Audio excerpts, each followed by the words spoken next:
Hola chicos, bienvenidos a este nuevo video del curso de termodinámica. Mi nombre es José Francisco Marín Camacho. Espero que les agrade el tema que veremos el día de hoy. El día de hoy vamos a ver el tema de principio de la conservación de la masa. Y en este video vamos a ver una pequeña introducción del principio de conservación, qué es flujo másico y volumétrico, cuál es el principio de la conservación de la masa en volúmenes de control y veremos un pequeño ejemplo de lo que es el principio de la conservación de la masa. Como pequeña introducción vamos a recordar un poco lo que habíamos visto en videos pasados. Vamos a recordar lo que habíamos dicho, que la termodinámica es la ciencia que estudia la energía y que todo aquello que nosotros elegimos para analizar es denominado sistema termodinámico, y que esos sistemas termodinámicos es todo ese espacio que nosotros delimitamos de todo un universo el que queremos analizar, y que su límite es la frontera, y que esos dos tipos de sistemas termodinámicos hay: sistemas cerrados y sistemas abiertos.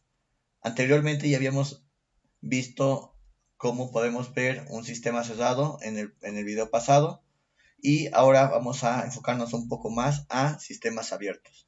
Entonces, el sistema abierto o volumen de control es una región en el espacio. Imagínense que es como si fuera su salón de clases o su casa.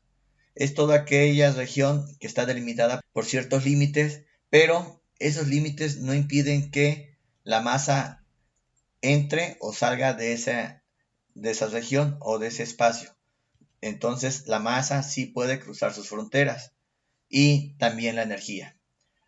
Sus fronteras son llamadas superficies de control. Entonces, para quedar claros, un sistema abierto es aquella región del espacio en la cual puede haber un flujo de masa y de energía, y todas sus fronteras son llamadas superficies de control. Es flujo másico y volumétrico. Para hablar de flujo másico y volumétrico, primero vamos a considerar el flujo en una tubería. Si ustedes pueden observar aquí en la diapositiva, verán que este es el movimiento de un flujo en una tubería normal. Este perfil de velocidades va a depender mucho de la viscosidad que tenga el fluido por el que está pasando por esa tubería. Entonces, vamos a trabajar con una velocidad promedio. Este perfil de velocidades que ustedes pueden ver, entre mayor sea su viscosidad, mayor será su diferencia de velocidades. Las láminas que están más pegadas a las paredes de la tubería van a ir más lentos que las que están en la parte media de la tubería. Por lo tanto, todo el fluido va a tener una velocidad diferente dependiendo en la posición de la tubería que está. Y para fines prácticos, nosotros vamos a tratar de decir que la velocidad de este fluido va a ser una velocidad promedio, es decir, una sola velocidad para todo el fluido, aunque se comporte de esta forma la velocidad de los fluidos. Entonces vamos a trabajar con una velocidad uniforme. Ahora, ¿qué es el flujo másico? El flujo másico es la magnitud que indica la variación de la masa en el tiempo. Es decir, el flujo másico va a ser igual a la densidad por la velocidad promedio, que ya vimos en la diapositiva pasada, por el área transversal. El área transversal, bueno, el área transversal de la tubería o la superficie por donde está pasando nuestro fluido. Y las unidades van a ser kilogramos sobre segundos. El flujo volumétrico es la magnitud que indica el volumen del fluido que pasa por una superficie en un tiempo determinado. Esto no es más que flujo volumétrico igual a la velocidad promedio por el área transversal. Si se dan cuenta, aquí en flujo volumétrico lo puse con este símbolo, que pareciera una A invertida con un puntito arriba. Bueno, esta A invertida la estoy colocando de esa forma para que esto no lo confundan con la velocidad. Sino, si las dos fueran V, van a pensar que es velocidad y velocidad. Entonces esto, la A invertida, para nosotros va a ser volumen. Y en este caso, con el puntito va a ser flujo volumétrico. Entonces, sus unidades son metros cúbicos entre segundos. Y vamos a decir que nuestro flujo másico va a ser igual a densidad por nuestro flujo volumétrico. O bien va a ser igual a el flujo volumétrico entre el volumen específico. Ahora, vamos a ver el principio de conservación de la masa en volúmenes de control. Esto quiere decir que son sistemas abiertos. La transferencia neta de masa desde o hacia un volumen de control durante un intervalo de tiempo delta t es igual al cambio neto de la masa dentro del volumen de control durante ese determinado cambio de tiempo. ¿Esto qué quiere decir? Que la masa que entra menos la masa que sale va a ser igual al cambio de masa en nuestro volumen de control, o visto de otra forma va a ser nuestro cambio de masa en nuestro volumen de control o de nuestro sistema va a ser igual a la masa final menos la masa inicial. Y si esto lo ponemos en forma de tasa, va a decir a la tasa o el flujo másico que entra menos el flujo másico que sale va a ser igual a el diferencial de la masa que está dentro de nuestro volumen de control con respecto al tiempo. Y si nuestro proceso es un flujo estacionario, ¿qué quiere decir que sea un flujo estacionario? Bueno, que nuestro flujo de la masa que entra va a ser igual al flujo de la masa que sale. Quiere decir que este cambio de la masa en nuestro volumen de control va a ser igual a 0.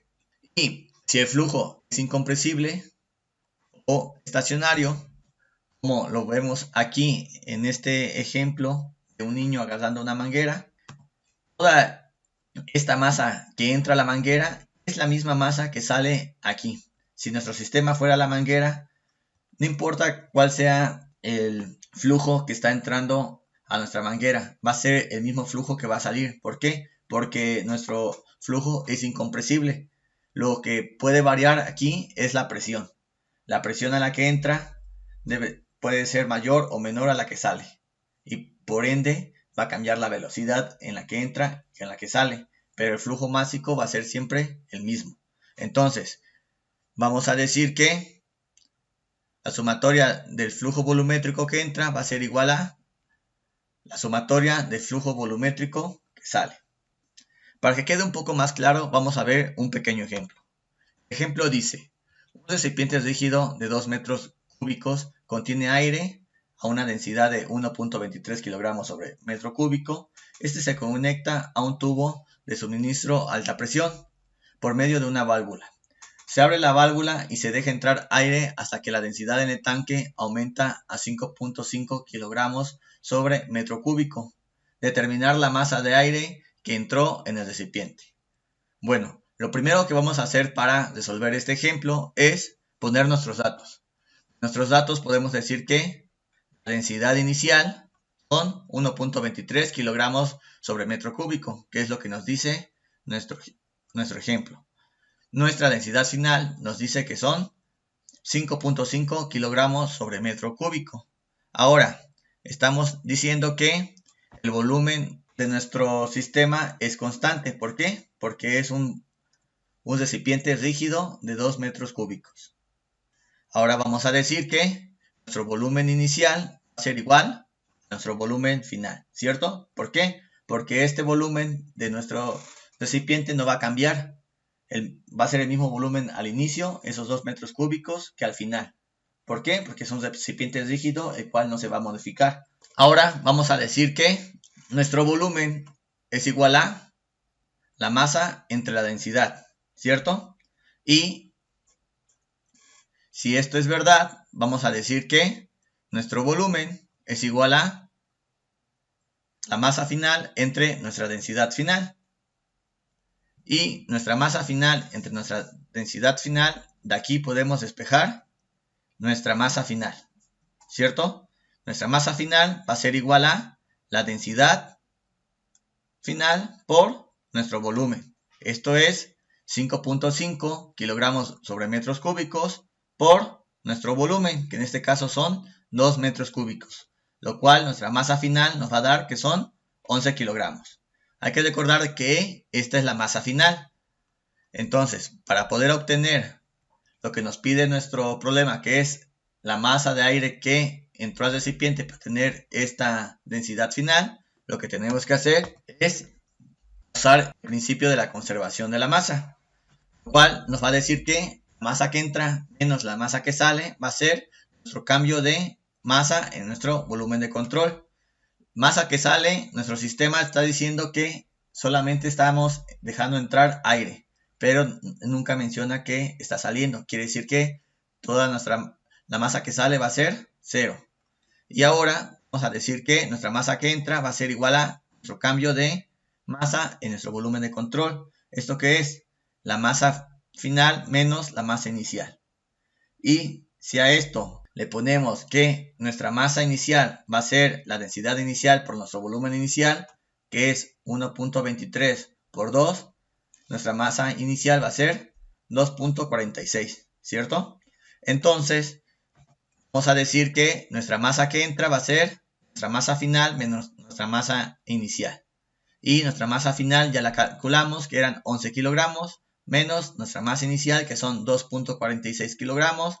Por lo tanto, vamos a tener que la masa que entra de aire a nuestro sistema son 8.54 kilogramos. Bueno, chicos, eso sería todo por el día de hoy. Espero que les haya gustado el video de conservación de la masa. No olviden inscribirse al canal, regalen un like al video y nos vemos hasta la próxima.